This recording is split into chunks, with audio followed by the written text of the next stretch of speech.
businesses. On our website, agroye.com, you'll find insightful articles on agribusiness, on food, on health, on news, agri-tech, and agro-hero stories. Agro-hero stories are real-life tales of unknown farmers silently bringing food to our tables. Today, we have a training facilitator, Mr. Christopher Philip, and he's a man who wears many hats. He's the co-founder and president of Growing Hearts Initiative, Grow Him Africa, an NGO with the aim of developing hidden treasures in young people. He's also the CEO of Beulah Land Integrated Services. Mr. Philip has been a businessman since 1996, while he acquired his tertiary education, and he has been in business since then. Today, he'll be wearing his CEO hat as he shares with us insights he has gained on his journey in grain trade since he started in 2003. I'll be monitoring the chat window, and at the end of the teaching session, we'll call on you to ask your questions. There'll be a question and answer segment.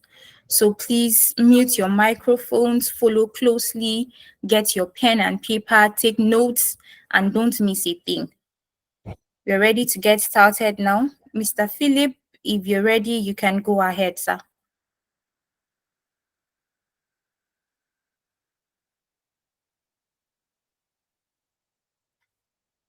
Hello, Mr. Philip. Can you confirm that you can hear me?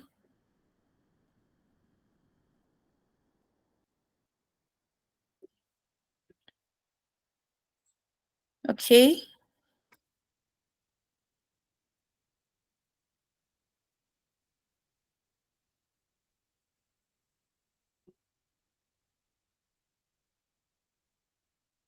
Mr. Philip, you can go ahead, sir.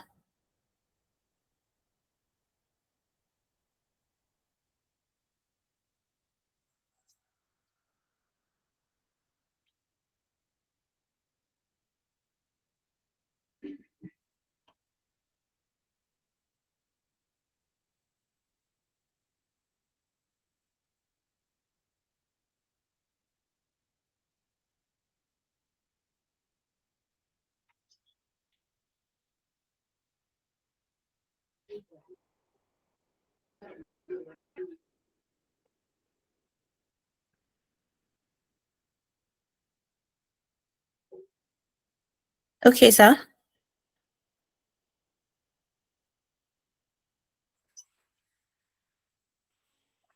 Mr. Philip, we cannot hear you, sir. And I can see your hand is raised. Is there any issue?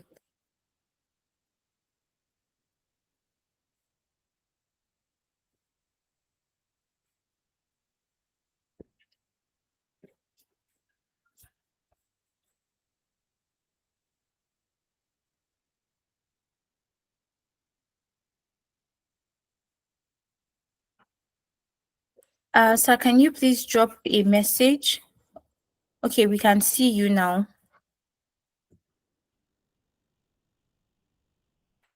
Okay, we see you, but we can't hear you.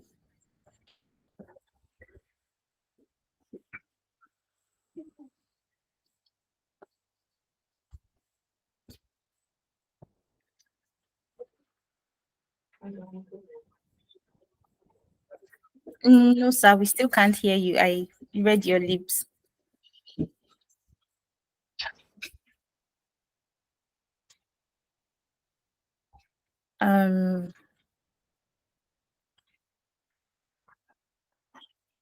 Okay. Okay, can you hear me now? Yes, you can hear you now, sir. Okay. Can you hear me clearly? Yes, loud and clear, sir. Okay. Sorry about that. I think I was trying to use a different device. We didn't just give me what I wanted. Okay, sorry about that, sir. Okay, good morning, everybody. Good morning, sir. Introduction has been done, so I think I'm just going to go straight ahead so I can save us our time. Like the introduction already made, I am Christopher Philip. I live in Jos. I'm married. Lord has blessed her married with 3 children and 1 adopted daughter. It's a great privilege to facilitate this discussion this morning on making money from green business in our economy, especially a very difficult one at a time like this. In my usual way of doing things, I like interactions. So I know this is an online meeting, so it's probably going to be very difficult to get feedback from people. But I'm going to do my best to manage a meeting like this. So like has already been said, please put chat in the chat box.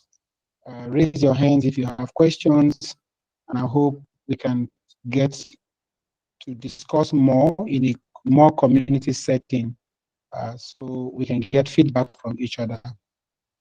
So I guess at this point, the moderator wants me to go straight ahead into the discussion. Am I correct? Yes, sir. Okay. Um, I'm not sure how you're going to run the presentation, but let me start by way of introduction. It's obvious that grain business in Nigeria, it's a very, very lucrative one, especially for the kind of economy we find ourselves. And I can be very, very open with you to help you understand that in a country like Nigeria, where so many challenges abound, I have over the years coined for myself a very short phrase, and I always said, "There's nothing like doing your own thing." And by that I mean running your own business, managing your own money, just manage your own time and make money for yourself. This came from a backdrop of a lot of studies. I have read a lot, and I have followed in the footsteps of business moguls around the country. I read a book years ago written by Martin Stoluhi. The title of that book is Tollgate Principle to Wealth Creation. It's been many years now. I've been trying to lay hand on that book again. I can't find any. And what that book simply summarizes is that money doesn't just pass through every way.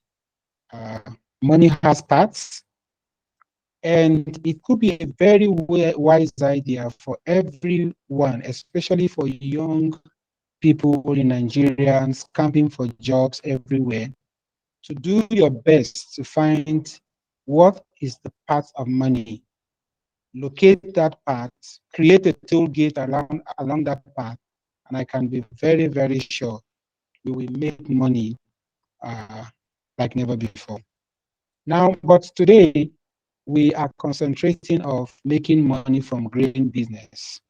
And so I titled this Food Grain Resourcing Business.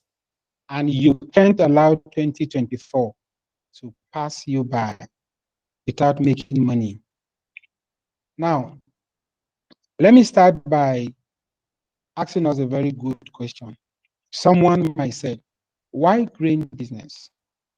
Why not other business? And I said, grain business because it is a business, is cash guarantee. There is no doubt that every one of you will agree with me that food will last through the age of man. And every living thing, specifically man and animal, needs food as long as they take in air. If you breathe and you are still alive, then you need food because food is necessary for our survival. Food is what provides the nourishment that we need all through our lifetime. And if that is true, then you can venture into providing that keeps man surviving all through the age. And that's why I say food lasts through the age of man. Food grain is the most consumed staple food in Nigeria at the moment. And I'm sure you know that there are several kind of foods that you can bring out of food grains.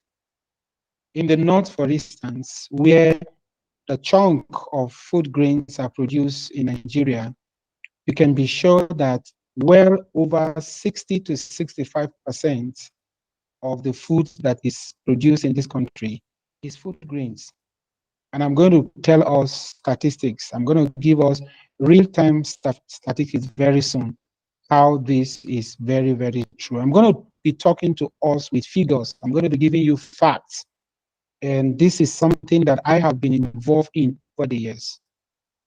Far back in 1996, I started a very small business, and that led to the time when I was still in school. Um, I finished school, got into my NYSC, and started to find out states in Nigeria where I can buy greens. And I was serving in Port Harcourt at that time, and I realized that um, in the north, for instance, food grains are very cheap. This is talking about 2002, 2003. But I was serving in Port Harcourt then, and I realized that grains are very expensive in Port Harcourt. And that's because those things are not grown there. So in one of my short break that I had to come back to the north, I was living in Kaduna then. I had a friend in Gombe State, northeast Nigeria, and I put a call across to him and said, hey, I learned that beans is grown in Gombe, for instance. It's very cheap. So I struck a deal with him. So I will send money to Gombe. My friend will buy bags of grains, and he will send to me in Port Harcourt. And I was making big money out of grain business. And I said, wow. So, I'm a youth service, serving my fatherland, and I was not depending on the allowance of the federal government. So, it started from 2 bags. I agreed to 5 bags of beans. And he was sending that to go be paid away bill. I stayed back in Port Harcourt. I wasn't traveling, and I would receive it and sell and make good money out of it. Then I agreed to 10 bags. In fact, at a point, I spoke to an uncle of mine who rented me some money. I increased the quantity of the bags I was bringing into Port Harcourt from Gombe to about 150 bags. Well, that's a long story. I can't tell you so much um, from what I made from that business within my service years. And that was very, very interesting. So when I finished my youth service and came back to the North, I said, this is one business I think I want to continue, because everybody will always want to eat, and food grain is one of the stable food uh, produced in our country, consumed in our country, and I'm really, really going into that. So I continue. So finally, in 2005, I moved into Jos, where I am now based. Got married a year after. Um, I work as a missionary, but because this is the business I've started very early in life, I continue to do that as an asset ministry. And so I went into not just beans, I started buying maize, I started buying rice. I also moved into millets, and I was bringing in those things from different parts of the states because I kept making researches. Where is the best place to buy these food grains?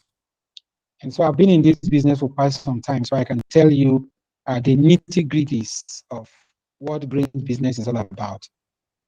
So anyway, that's just a big brief background of what the business of grains, food grains, has been for me all these years. Now let me give you a bit of statistics. So can you move to the next slides? I'm not sure if I can go down to the next slide. So go to the next one. Yeah. So now, if you look at the figure right in front of you, you realize that research has shown that Kaduna State in northwest Nigeria is the highest producer of food grains. That's because Kaduna spans over large hectares of lands, one of the, in terms of land area, in Nigeria. Kaduna has a lot of area lands, so a lot of food grains are produced in Kaduna State. If you look at the figure, and this is a figure from the National Bureau of Statistics, it shows that about 233 billion ones of naira of grains are produced annually. Those figures you're seeing are annual. But look at what is being consumed. 550 billion naira worth of this is produced annually. And I'm saying this just for Kaduna State alone. So it means that not even half of the grains that is needed for consumption is being produced. Now, this is just but a yardstick for just one state, I mean, among several states in the country. So a lot of this shows that um, grain business is in high demand. Food grain is in high demand. And uh, if you are able to lay your hand and start this business, I mean, the sky cannot never be your limit. So it's very, very important for you to have these figures. I mean, other kind of food crops like the root tubers and vegetables, that's not our point of discussion today. We're looking at food grains. And so I'm going to base my figures on what food grain it's all out to as far as this country is concerned. Now, if you go to the next slides, you realize that part of what we are looking at here is if you really want to go into this green business, take a close study of the consumption per capita. If you look at the slide, the slide in front of your screen, you realize that most of the states in the north of Nigeria are high in grain production. Now, this is an official data from the Bureau of Statistics here in Nigeria. It indicates that in 2019 alone, the amount of food crop, grain in particular, consumed in Nigeria is over 673 billion worth of naira. That's a lot. That's a lot. Now, I did a little statistics and I realized that when you talk about a billion naira, if you have 1 billion naira in your hands, you're going to be spending 50,000 naira on a daily basis for 53 years of your life. That's a lot of money. Now, a while ago, I talked about reading that book by Martin Stoluhi, and he talked about that money has paths. If you learn to create the toll gate around the path of money, then you will make money. And I'm giving you this figure today so that you understand that food grain is a high money making venture. And I'm not talking about just making some peanuts out there. If you really, really want to understand this, then you know that food grain is a business you should go into. Now, look through the North Central, the Northeast, the Northwest, all the regions of this country. You will realize that just like the table you saw a while ago, the Northwest consume a lot of grains, over 550 billion worth of naira in lost grain. The next to that, it's probably the Southwest. And we might say, well, people in the Southwest don't do grains, they don't eat grains.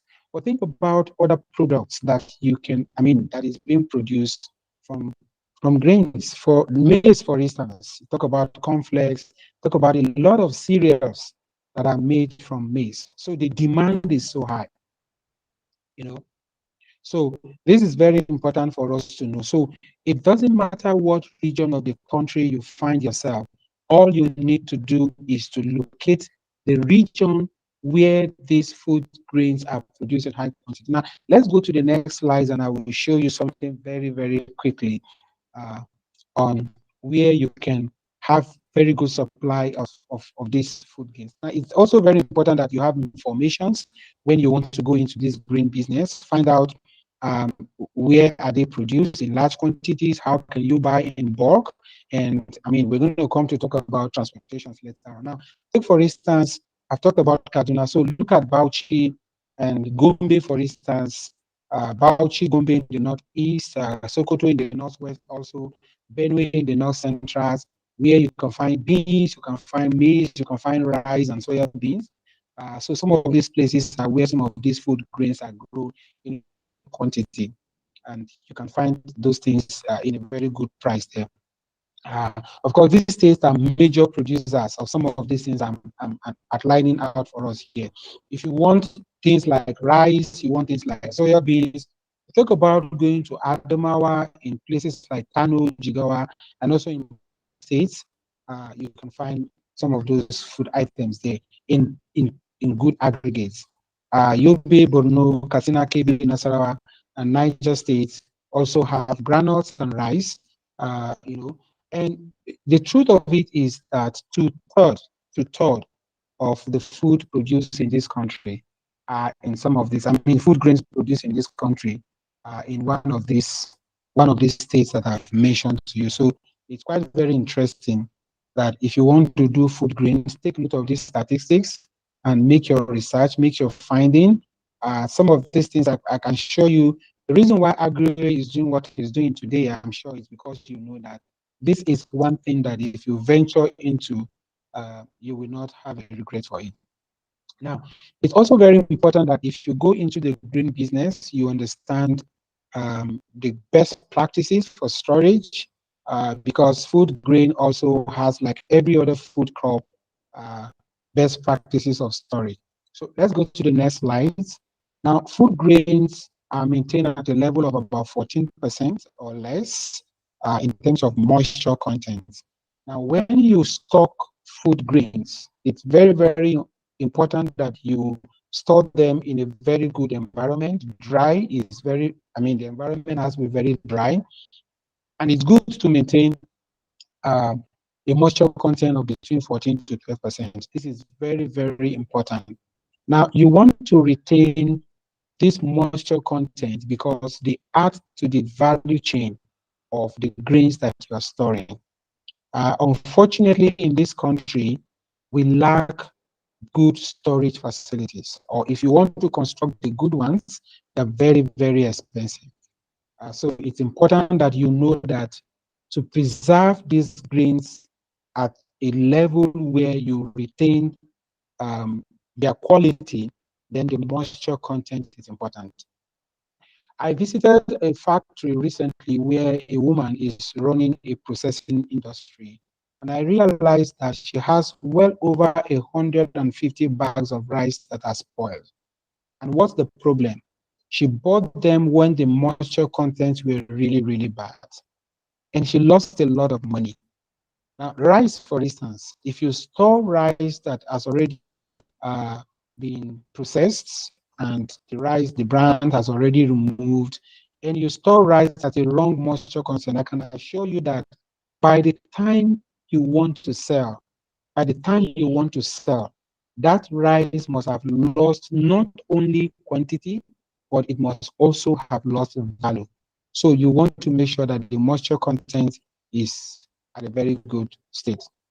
Also, you want to protect them against insects, against rodents, against birds. And that way, you make sure you store in a very good airtight containers or in silos, just so that you prevent them from dust and you also prevent them from insects. Maize, for instance, maize has high attraction, high affinity for insects. And so once insects get into maize, you can lose everything within months. And so you don't want that to happen. You know, the next thing is that you also want to protect your food grains against rewetting. And so that's why you have to store them in a very dry place where there is no leakage in terms of rainy season. There is no water that can get into it. A drop of water into your grain bag, one grain bag, can spoil the whole bag and get the whole bag damaged. So you don't want water to get in. So if you have a very good place where you store and there is no leakage, water cannot seep in either from the under or from on top, then you are sure that you can store your grain in such places. So it's very, very important. I talked about making sure that your containers for storage are airtight. Today we have all kind of bags that are leather proofed, and if those kind of bags are used for grains that has good moisture content, then you can retain your cereal quality to between 6 to 12 months in good storage conditions. That can really very happen. Now, grain also have high affinity for odor. Unfortunately, recently it was discovered that some of these some people use some of these chemicals for killing rats for storing grains. That is very, very dangerous. And so many times when you buy these grains from the market and you're not sure of where they are stored, you could be taking in a lot of chemicals. Even though you think that the brands are removed, the chaff is removed, but right inside, the grain has already absorbed some chemicals because grain has high tendency for absorbance. So you want to be careful that you don't store with chemicals, but you use the right storage material to keep your grains. So this is one thing we have to take note of in terms of storage. Now, if you go to the next slide, we talked about the marketing strategies and the profitability index. Like I have said, the, the market demand for maize, especially for a country like Nigeria, is not even a quarter, not even one quarter of what is being consumed is produced in country. Recently, there was global crisis on food because Russia and the Ukraine war um, got to a peak where these countries that are high exporters of grain can no longer send in grains. And I tell you the truth that we are not surprised that statistics have shown that 23 to 25% of grain consumed in Nigeria are imported. This includes rice. This includes, surprisingly, even the maize that we have the capacity here to produce. But because most of the farmers are also subsistence farmers, they are not able to produce in large capacity because they don't have the mechanized equipment that they need to produce. I travel around the world not recently in places like Kano, Kaduna, Sokoto, Katsina, and I realize now that foreign organizations who are into agricultural business are taking advantage of our farmers. And what do? They come in with seedlings, they come in with fertilizers, they come in with equipment, and they get people together to say, can we give you seedlings? You have the land, you have all it takes to grow these things here, but you don't have the equipment. So they give them seedlings, they give them fertilizers, they give them money to cultivate, and they give them the number of bags they want, they need to turn in from that. So we do the labor, the Nigerians do the labor, and these people collect the grains in return. Can you imagine that? Now, this is one thing the government of Nigeria needs to understand, that we have the human capacity. We have the agricultural capacity to produce for this country what it needs. And foreign companies, foreign organizations are coming in, using our manpower, giving us what it takes, and they're collecting the grains in return, which is just a peanut from all the labor. So imagine if we're able to do the work ourselves, manage the resources ourselves, land resources, natural resources ourselves, you know. So this is very, very important that we understand that the market demand is high. And these people collect these grains and they ship it out of the country and make millions of naira out of it. So it's also very important that our storage locations is very, very close to transportation hubs, because today transportation is a big business. If you don't have your storage facility to transportation hubs, then you're probably going to spend a lot in moving them from the storage facility to the market. And that can cost you so much from your profit margins. So you want to take note of that also. Then ensure that there is proper grain handling and good practices in maintaining quality. Now, you want to do something different from what is available out there in the market. you want to ask yourself, what will I do differently from what is that? I mean, there are a lot of grain sellers out there, but can I bring my grain to the market in such a quality that is different from every other that is available? And that is possible if you maintain good storage practice. You also want to diversify. You want to consider offering related services such as, can I do grain cleaning? Can I do drying? Can I do packaging? Can I do destoning? So these are multiple streams of income that you can include into your grain, into your grain business. So think out of the box. What can I do differently? Don't just stay and just put all your eggs in one basket and say, I'm okay with this. I mean, around the grain business, there's so many things you can provide.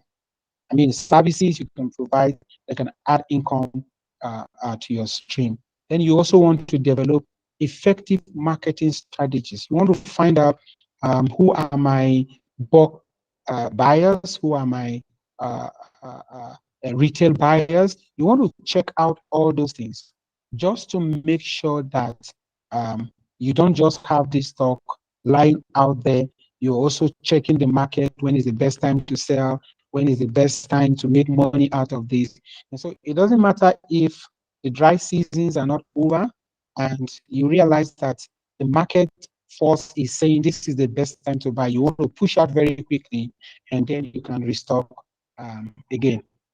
Now, I want to move in quickly to talk about best time to buy. So let's go to the next slide as we talk about best times to buy and best times to sell.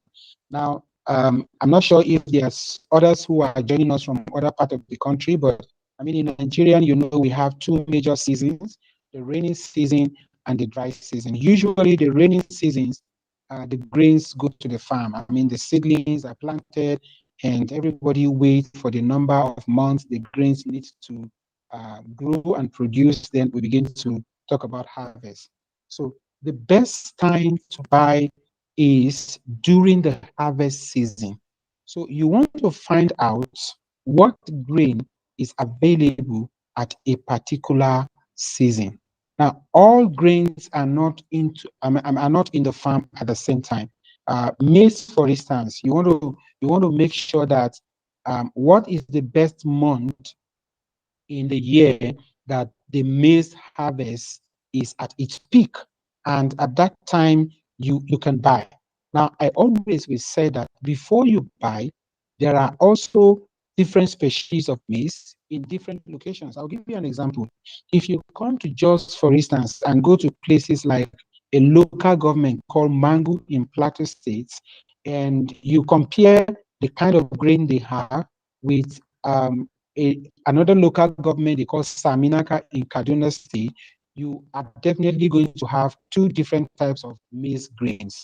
Now, research has shown that the maize grain in Mangu local government in Plateau State is heavier, is weightier than the maize grain in Saminaka local government in Plateau State. And this is largely because of the soil contents. Part of it is also because of the species of the grain, the kind of grain that is sown in those two places. So you want to put all this into consideration and say, for instance, if you supply companies like Grand Cereals in Jos or Olams in Kaduna, and you want to weigh the grain supply from two different locations, these two different locations, you're definitely going to have disparity in kilograms or in tonnage. So you want to say which grain is more heavier and from where can I get that grain? And what is the advantage of having a grain that is more heavier in terms of value than the grain from this different part of the country? So these are key things you need to put into consideration. Work with the people who know much about this business. Of course, you can't do any business blindly. You want to make researches, you want to make findings, because knowledge, they say, is power. So anyway, so buy your grain during the harvest season. Find out what grain is out for harvest at a particular period of the year. That's the best time to buy. If you go to Nasarawa State, for instance, where you have grains like hungry rice, you have grains like what we call the eguisi, we have grains like millets, there are seasons when these grapes, are sold during the harvest season. Now, one of the things you should also look out for when buying grains is ensure you buy directly from farmers. Now, this cuts out the middlemen. If you have farmers who produce in large quantity and you have a way of linking up with them, buying directly from the market, from the farmers, give you an edge in terms of prices. Because when it get out to the market, of course, you're going to buy at a much higher rate. So you want to make sure that you are buying from farmers who produce in large quantity, and that way you can store your grain buying directly from them. Now, another advantage from buying from farmers is that you sure you are buying something that is fresh, not something that is stored with chemicals, not something that is already adulterated, So you're buying fresh grains because you want to just make sure that you store in a very good state of the quality of that grain. Now, usually, grains begin to fall out of the market when the rainy season are coming closer. And that's because people are beginning to get prepared for the new stock of grains. Making sure that the farming season is out. Now, the reason why you should buy during the harvest season and sell during the rainy season is because when the rainy season is here, grains are already in the farm. So people are farming to produce new ones. The old ones are gradually getting out of stock. The demand in the market is high because, of course, you have fewer quantity is now hitting the demands, and the principle of demand and supply, like we talk about. The supply is less and the demand is high, and because the demand is high and the supply is less, of course, prices are higher. So you want to make sure that your profit margin at that time is well maintained. So best time to sell uh, when the rainy seasons are closed, or when we are at the peak of the rainy season, when of course all the crops are out there in the market and in the farms. And also the time to buy is during the harvest season. So um, I'm going to stop here and hope that if there are a few questions we can attend to. So let's find a way to interact. So thank you for the time to bring these informations to you at this time. And I'm hopeful that this is very helpful to many of you who are listening out there. But uh, I mean, I can't tell you enough of what it takes to go into grain business. Thank you very much for your time. I turn this back to the moderator. Thank you.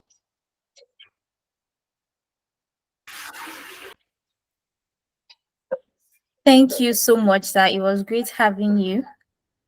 Thank you for all these insights. Thank you for sharing your experience that you've gained over the years. It's wonderful. Thank you so much. Please, if you have questions, you can raise your hand or drop it in the comment section, and we'll be taking questions now.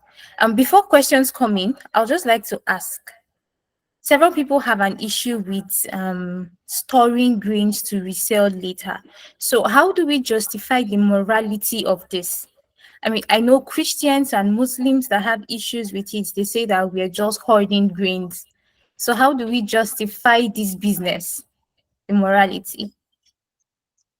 Okay. Well, I'm going to speak from the background of being a Christian.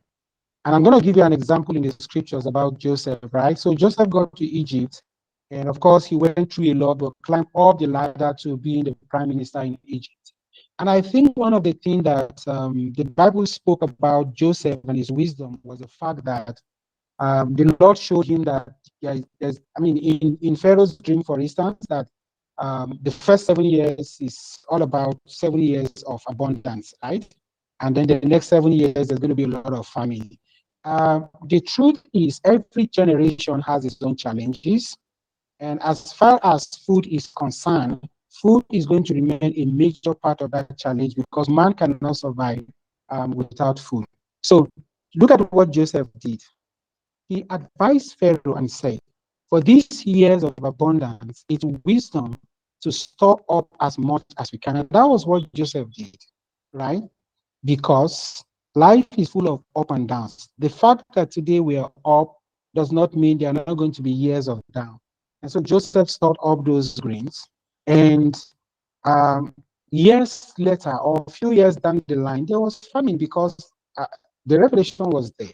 And I don't think that revelation is just going to end at the period of Joseph and Pharaoh in Egypt. Today in this country, we're at it again, that we're going to come. Recently, the federal government said they've released um, thousands of tons of grains into the society. And recently, somebody was asking me, "Have you received your own part of the share of grains?"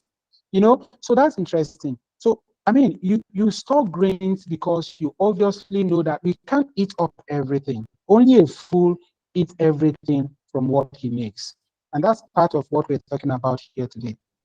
You're storing this because obviously there's going to be a need for it later. People, I mean, nations, Israel came to Egypt to buy grains. I mean, if it was wrong, a nation like Israel will not be going all the way to Egypt to buy grains. What happened to Israel? Why didn't they store their own grains? Why did they have to go all the way to Egypt to buy grain? Because there was need for it.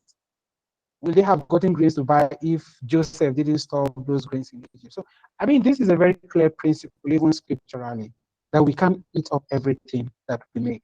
Now, think about the seed, the grain seed, for instance, maize that we have today.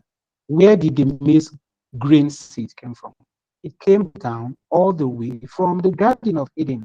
Now, if Adam and Eve had eaten up all the grain seed, are we going to be having grain seed today? The answer is no. So we can't eat up everything. We store so that we can sell later. Thank you so much for clarifying that, sir.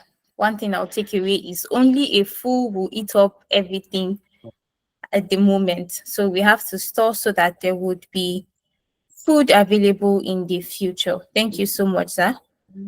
Um, Questions? Anyone? Is anyone with questions before we round up the session? Okay, we have a very great teacher today. Everybody understands perfectly, and there are no questions. So I think we'll just bring it to a close. Okay, we have a question. It says, what is the minimum amount he can use to start the business with? You mentioned that you started with one bag, but that was in 1996. So what is the minimum that someone can use to start this business today? That's a very good question to ask. Now, I will say that depending on the location you are in country, take for instance a bag of maize today goes for as far as 50,000 naira approximately. So if I buy a bag of rice for 50,000 naira, sorry, and I need like maybe 10 to 12,000 naira in addition to transport it to wherever I stay, if you are not staying in the north. So I will say that if you have like between 50 to 100,000 naira, you can start a grain business, depending on the location you are. I live in the north. I don't need 100,000 naira to start a grain business today. I mean, start with just a bag. I started with a bag, like I said, and where I am today. Today, the last bags of rice I brought in from Yola were like 32. I mean, transportations involved and all that. So you can do much more than that. Yeah. Okay, so can you give us for instance, if I'm starting with a 32,000 naira bag of rice in say 5 months when I'm selling, what would my profit margin be like? If you are a very disciplined businesswoman and you are starting with 32,000 naira, like I said, profit margins differ from place to place. But I think your return on investment within the next, you said how many months? Within how many months you said? 5 months. Within Within 5 months. five Wow. months. I can tell you that if you start with a 32,000 naira and you are a very disciplined business person, who has adequate knowledge of where to buy and where to sell, when to buy and when to sell. In 5 months, I can tell you that your return investment can be up to um, 70 to 80%. So 32,000, and within that profit margin, I think you can make like 3 times that amount if you're a very Um, disciplined business person. I think that's good enough for the kind of economy we find ourselves. Yeah, because a lot of fluctuations happen today, these days. mm, that's true. Thank you so much. Trade Hub NG, your hand is raised. We'll take your question now. You can unmute and then go ahead with your question.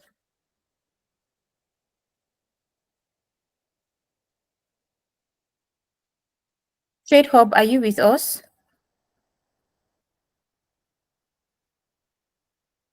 Okay, he dropped a question. Trade Hub Yeah, says, how hello. do Yeah, someone...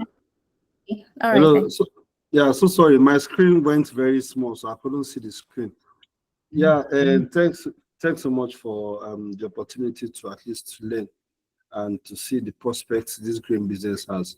So my question is, for example, I know Kaduna has they have prospect in grains. There was a time I went to Kaduna, I realized that they have farms that they sell beans. They sell beans, they sell all sorts of beans. For let's say beans, for example, if I'll be buying beans from Kaduna now, and let's assume that some of those beans might have insects inside. How can someone preserve the beans for the fact that you want to buy and store it for a period, you understand, because of all these insects in terms of storage? Okay, thank you very much. Yes, I agree with you. Kaduna has beans, but for a starter who really want to make good profit margin, I will say try Gombe. Kaduna is in the northwest, Gombe is in the northeast, because of the large scale of production comparing those two states. Now, in terms of storage, I talked about airtight containers. So one of the easiest one you can use is first when buying, make sure you buy your grains without the insects, because if you already have the insects, then you're really going to have every other grains within that container damaged. So ensure that your grains are insect free in the first instance. Now, one of the ways to store so that those insects don't get in is make sure you use airtight bags. So I will usually recommend big jerry cans, pour them into big jerry cans.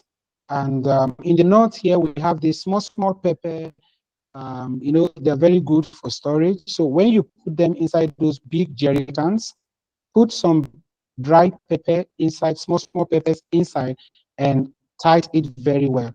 That way the grain can stay for as long as you want them to stay, because it's completely airtight and nothing can get in.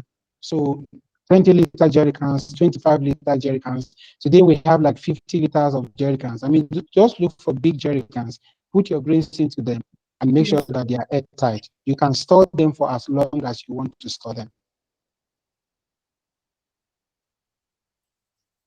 Okay, thank you, sir. Someone was asking something similar, technicalities in the storage process that a newbie should be conscious of. I believe this has answered your question. Shuni Simon, your hand is raised. Can unmute and go ahead.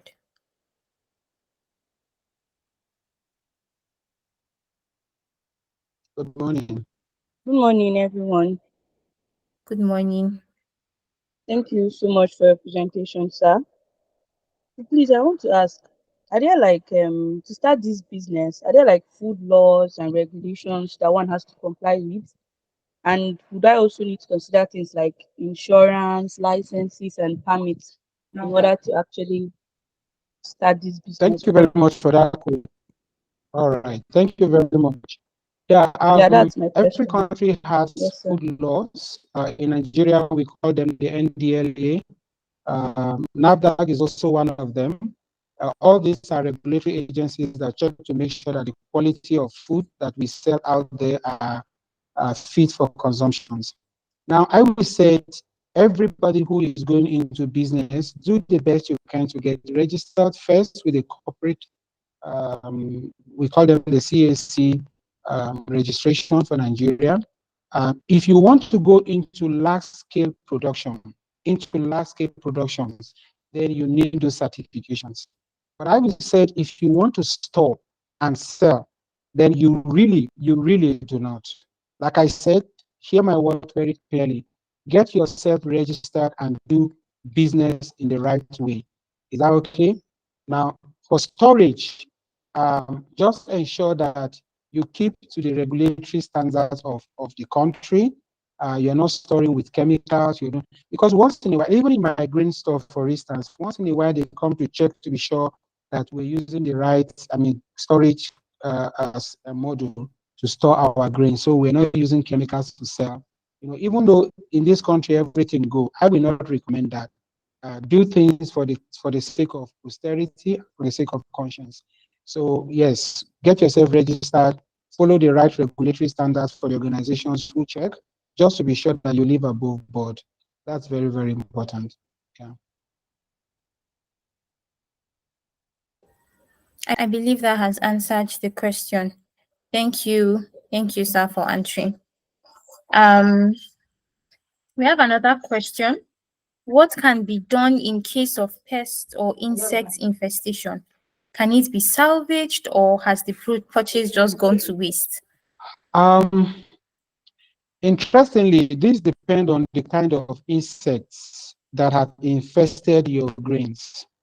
But what I would say is that if you have grains that are infested, I would rather say don't sell. In some cases, so you don't lose completely. For instance, if I have maize that is already infested, you probably want to grind them into powder.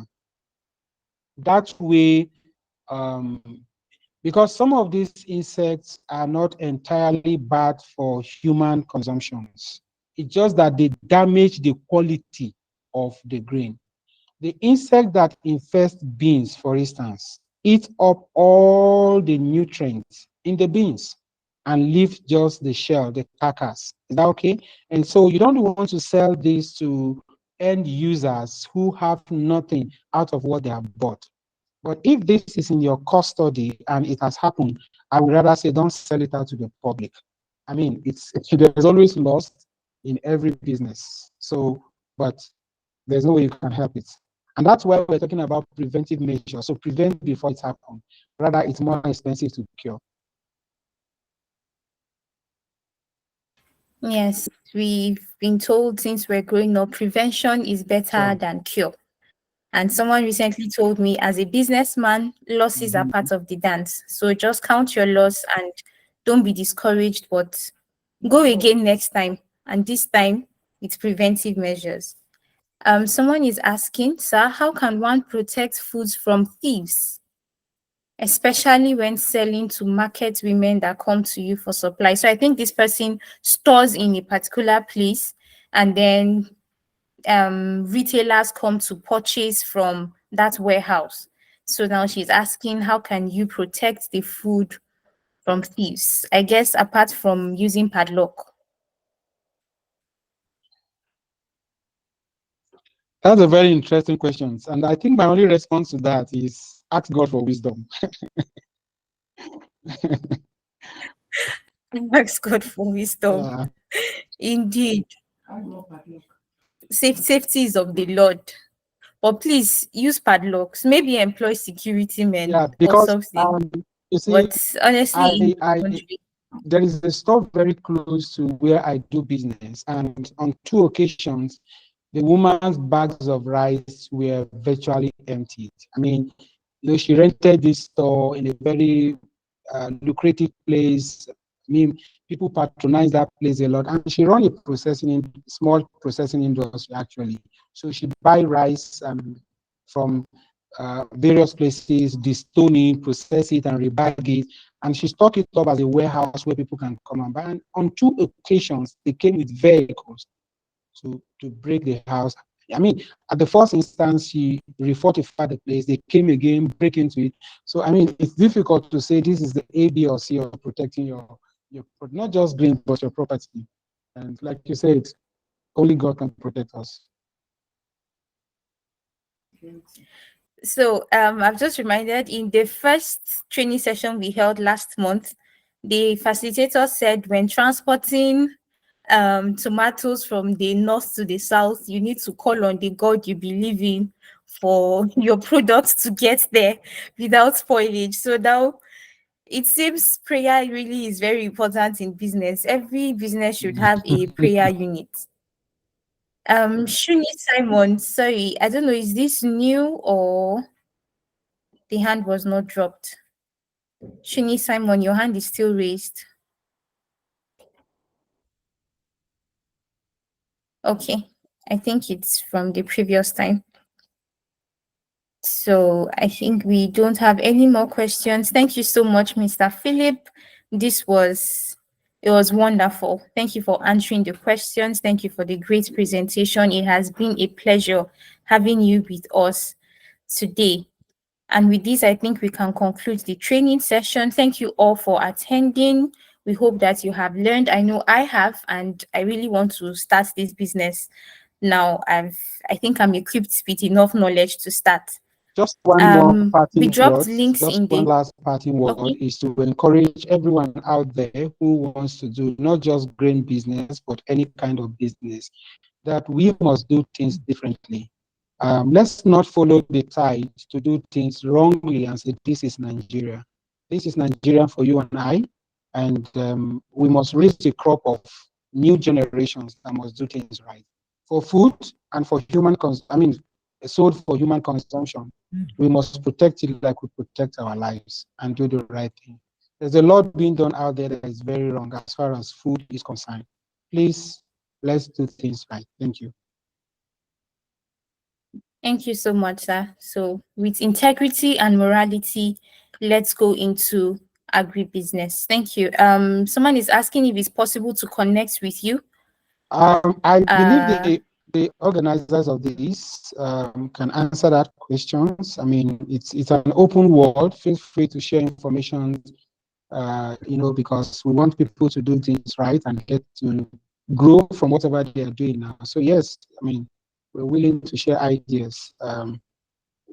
There's no need to hoard it. So yes, thank you. so we're going to be sharing the contact details, a few contact details of the facilitator so we can reach out to him and connect with him, especially via social media. So after this training, we'll be sending feedback forms. So please look to the email addresses you gave us during registration for the feedback so you can get back to us and help us to improve. We'll be having other training sessions. We'll be inviting other facilitators so we can learn and really make this money that we look to making in this year. So thank you all once again for connecting with us on this training. We're dropping links to our social media. Please connect with us on social media. Follow us, visit our website at agroye.com. Reach out to us if you need assistance with agri businesses. That is what we do, agriculture and everything that has to do with it. Thank you once again, Mr. Philip, for today.